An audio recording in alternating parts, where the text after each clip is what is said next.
Hey guys, I'm Storm, welcome back to another Clash Royale video, and today we will be looking at one of the strongest decks in the game.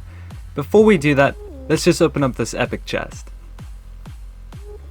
3 bowlers, 5 free spells, free still exists, and 7 golems. We are well on our way to getting a level 6 golem, and then we can finally try it out in ladder. Not a bad epic chest, though I would have preferred a few goblin barrels or skeleton armies. So now let's have a look at the deck I was talking about. This deck is a Hog Barrel log bait deck. I designed this specific deck myself, and its main purpose is to be used in ladder. It excels at countering over-leveled opponents. This deck can win tournaments and get 12 wins in challenges, but there is one deck that outperforms this one in those game modes. But I can say with absolute confidence that this deck is one of the best decks in the game. Every deck that I create has 4 variable individual sections, with 2 cards in each section. The first section of this deck is the main defense. The second section is the main offense. The third section is chip and bait.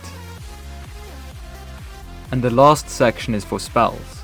All the cards in this deck are very versatile and they all synergize very well together. Now I will show you guys a few of the deck's powerful techniques in Grand Challenge battles. The first technique is the basic Hog Barrel push. Always throw the barrel first and then quick drop the hog in the front corner. This allows the hog to tank for the goblins and do massive damage.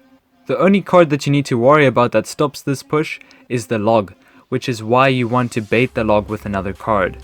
The stronger version of this technique can be pulled off once you have already taken a tower. You first throw the goblin barrel onto his tower and place your hog in the middle just before it lands so that the hog tanks both the towers, leaving the goblin barrel to do so much damage. And always get your zap ready in case your opponent has a skeleton army. To use this technique most effectively, always try bait your opponent's log before doing the combo. A similar technique can be used with the dart goblin and the hog, which works just as well.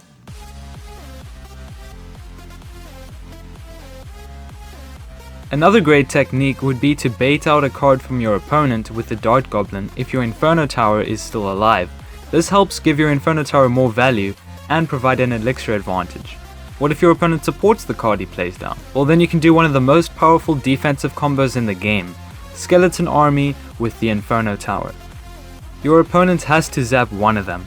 Either way, their push will be mitigated if they don't have splash damage or another area damage spell, and they generally don't. Another strong defensive combo is the skeleton army or the goblin gang combined with the dart goblin. If your opponent has the log, he can only log one of the 2 cards, which will work out in your favor. A quick tip, if you get your opponent's tower low, try leave it low until the end of the game so that you can just log or zap it. If you do this, the enemy king tower will not be a problem. Keep in mind that this deck takes a lot of skill and reaction time to use effectively, and I would rate it as one of the hardest decks to use in the game. This is why I like it so much. So yeah, that will conclude the video. Tomorrow I'll be doing a guide on the best deck in the game, which just so happens to be the only deck that outperforms this one. So stay tuned for that, leave a like on this video if you enjoyed it. Thanks for watching.